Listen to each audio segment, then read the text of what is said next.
These are the golf grip problems that are costing you in accuracy and consistency. They're the two big things we're all looking for with driver and our irons. The route to some good golf.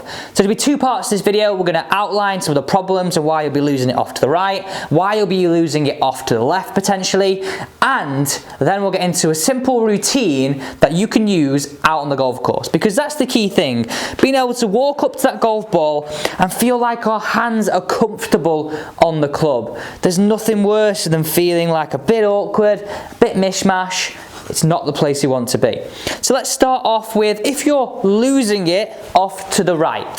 So those big high right shots, those slicers with the irons and with the driver. So let's firstly start with this.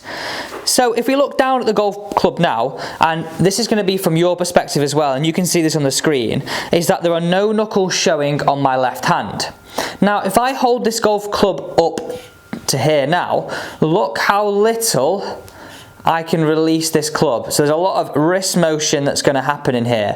And essentially, as we're swinging the golf club, we do want an element of this, a rate of closure into the golf ball, okay? Now, there are some freak athletes like John Ram who does have a very weak left hand, but he counteracts that with being very strong and bowed throughout the downswing.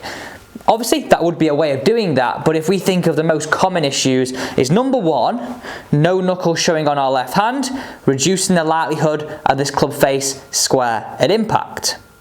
The second issue when we see those shots off to the right is this into the palm. You can see here as I'm holding this golf club in my golf club here, there's a big gap between my little finger and here. You can also see this golf club is running through my lifelines. To my lifelines.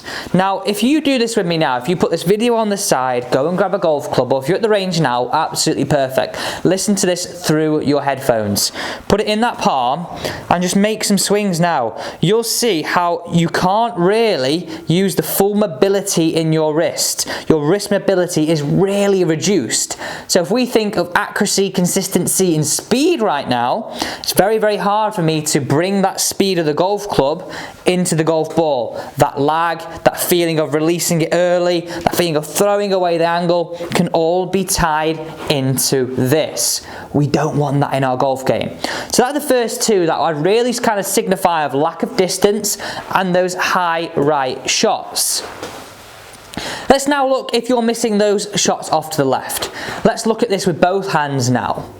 So what I would commonly see here is a golf grip that is very strong. So maybe 2 to 3 or maybe even all the knuckles showing and our thumb running down the total right hand side of this golf club for a right-handed player. Remember, if you're left-handed, all of this is just the opposite way around. Just think about it as your glove hand and knuckles showing. So too many knuckles showing and then our right palm being very much to the sky. Now if I take you back to where we had it before, where we could only really twist the golf club to here, look how much we can twist it now.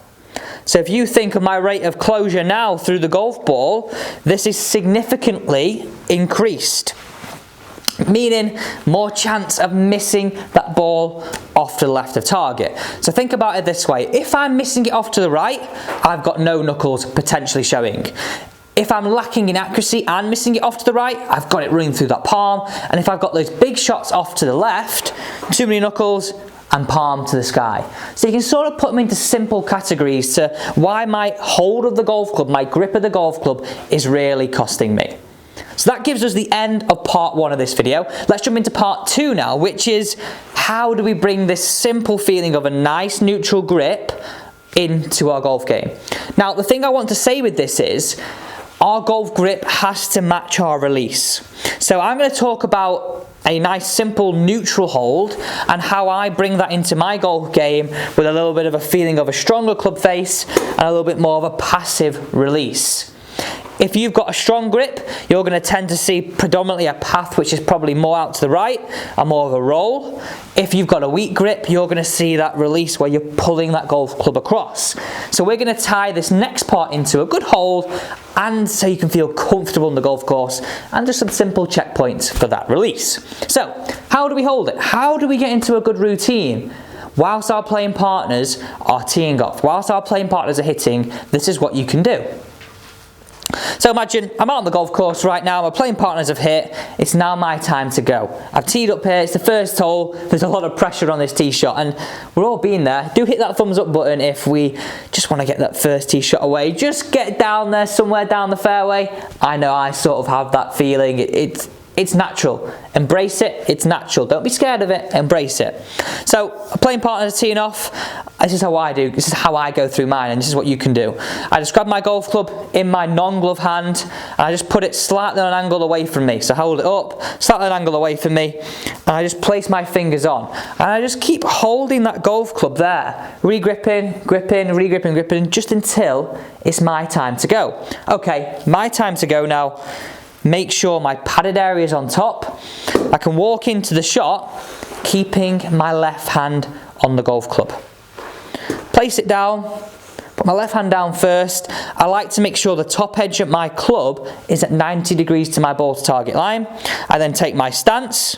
I then place my right hand on. My last checkpoint is 2.5 knuckles, creases into the right shoulder. I'm now ready to feel as though I can hit that golf ball away and feel as though my hands are comfortable. If your hands are comfortable, you're going to trust in what you want to do more often. So you now know how to apply that. Let's just run through a simple bit of how do we match that up in the release. So my checkpoints in my release are this.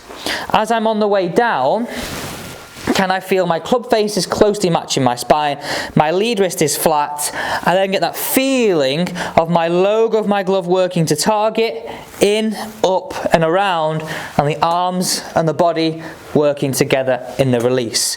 So I like to feel club face matching spine at this point, rotary through impact, club face matching spine on the way through, and this can all be done with a nice neutral grip and understanding a much stronger club face.